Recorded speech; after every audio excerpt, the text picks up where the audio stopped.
عن عبد الملك بن عمير عن وراد كاتب المغيرة بن شعبة قال: أملى علي المغيرة بن شعبة في كتاب إلى معاوية أن النبي صلى الله عليه وسلم كان يقول في دبر كل صلاة مكتوبة: لا إله إلا الله وحده لا شريك له، له الملك وله الحمد وهو على كل شيء قدير، اللهم لا مانع لما أعطيت ولا معطي لما منعت ولا ينفع ذا الجد منك الجد.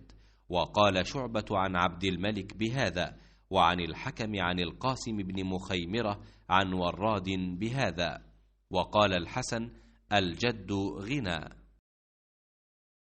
सुफियान थूरी ने अब्दुल मलिक बिन उमैर से बयान किया, उनसे मुगीरा बिन शौबा के कातिब वराद ने, उन्होंने बयान किया कि मुझसे मुगीरा बिन शौबा रदियल्लाहु अन्हु ने मुआविया रदियल्लाहु अन्हु को एक ख़त में लिखवाया कि नबी करीम सल्लल्लाहु अलैहि वसल्लम हर फ़र्ज़ नमाज के बाद ये दुआ पढ़ते थे।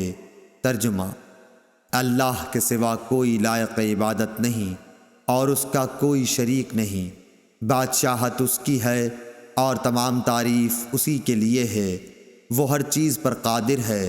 ए अल्लाह, जिसे तू दे उससे रोकने वाला कोई नहीं और जिसे तू न दे उसे देने वाला कोई नहीं, और किसी मालदार को उसकी दौलत व माल तेरी बारगाह में कोई नफ़ा न पहुँचा सकेंगे।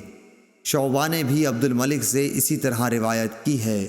हसन ने फरमाया कि हदीस में लफ्ज़ जद के माने मालदारी के हैं, और हकम कासिम बिन मुखमीरा से वो वराद के वास्ते से इसी तरह रिवायत करते हैं।